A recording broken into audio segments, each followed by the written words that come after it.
If you've ever felt genuinely honored that your cat picked your lap out of every other spot in the house. If you can read a full paragraph of meaning into a single ear flick. If you've said she's judging me out loud, fully aware you were probably projecting, and said it anyway. Welcome. Your cat never really signed up to be understood the way a dog does, which changes almost everything about what living with one actually teaches you. Or maybe you know someone like this. The friend who narrates her cat's entire day like a small ongoing drama. The person who quietly reorganized his whole morning around a feeding schedule nobody asked him to follow. Someone who felt genuinely accomplished the day a notoriously standoffish cat finally chose to sit on them. Here's the thing that actually explains most of this, and it starts long before anyone owned a cat on purpose. Dogs got bred by humans, deliberately, generation after generation, for cooperation. Cats mostly skipped that step. When agriculture spread roughly 10,000 years ago, grain stores attracted rodents, wildcats followed the rodents, and humans tolerated the cats because they solved a pest problem nobody had to train them to solve. Nobody really selected cats into this relationship on purpose. Cats noticed an opening and let themselves in. That's not just a cute historical detail. It's the reason the entire psychology of cat ownership runs on negotiation instead of obedience. Cats never evolved to read humans the way dogs did, so nothing about this relationship gets handed to you automatically. You have to earn your way into it. That shows up immediately in how much a cat controls. Whether they want to be touched, when they're done, where they'll sit, whether attention happens right now or in 20 minutes on their schedule instead of yours. Owners either learn to read those signals or spend years frustrated that the cat won't just cooperate the way a dog seems to. The ones who stick with it usually end up developing a strange, specific kind of patience. The sense that forcing an interaction basically never works, and waiting almost always does. It's not that cats don't understand you either, even though it can feel that way constantly.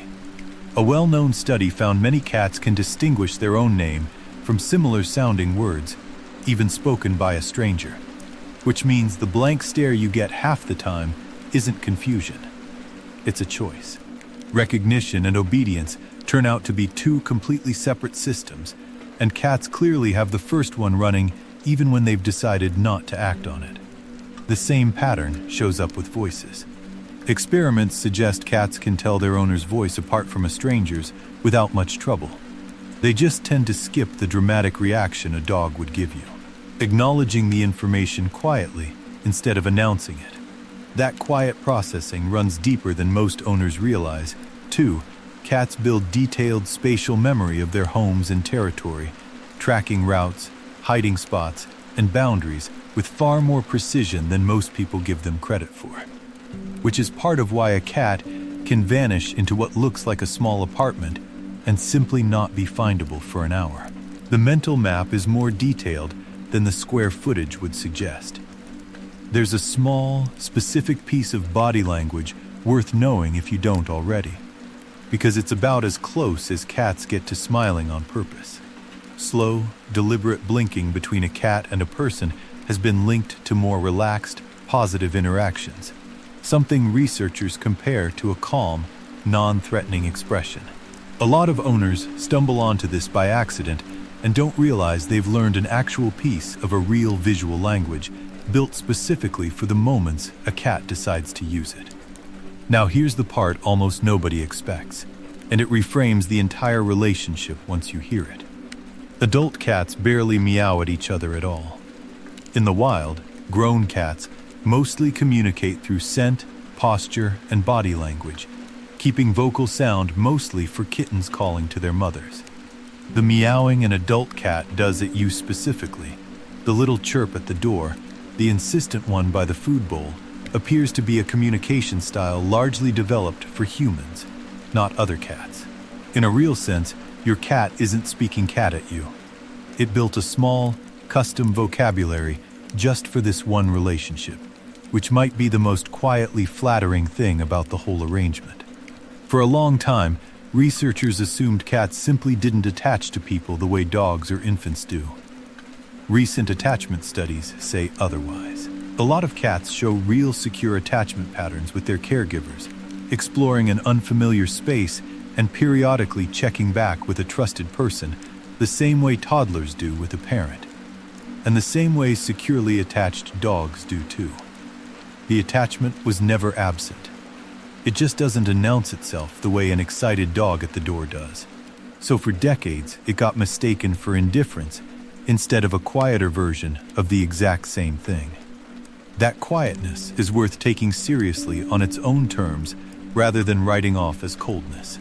Psychologists sometimes describe what cats offer as parallel companionship, presence without a constant demand for interaction, someone in the room rather than someone requiring the room's full attention. It's worth being honest that the popular idea of a specific cat-person personality doesn't hold up especially well in research. The differences that show up between cat and dog owners in studies tend to be small and don't describe any individual owner reliably. What does seem real is that this particular style of companionship, quiet, low pressure, present without performing, appeals to people looking for connection that doesn't ask anything extra of them in the moment. Even purring, the thing most people assume is a simple happiness signal, turns out to be more complicated than that. Cats purr when relaxed, but also while nursing, while injured, and sometimes while frightened, which suggests it serves more than one function, possibly including self-soothing. Some researchers have even measured cat purring in a frequency range that's been studied for a possible role in tissue healing. An idea still unproven, but genuinely intriguing, given how often an injured cat ends up purring through the discomfort instead of because of comfort. Living alongside all of that unpredictability tends to produce its own small daily entertainment too. Wondering where she's hiding this time, what he's been staring at for the last 10 minutes, why she decided 3 in the morning was the correct time to run laps around the apartment. None of it resolves into a clean answer most days. Owners seem to enjoy the mystery anyway, which says something about how much curiosity this particular relationship quietly demands compared to one built on more predictable obedience. None of this is new, even though it can feel like a modern arrangement, and it's older than most people assume. The popular idea that ancient Egyptians literally worshipped house cats is a bit of an oversimplification.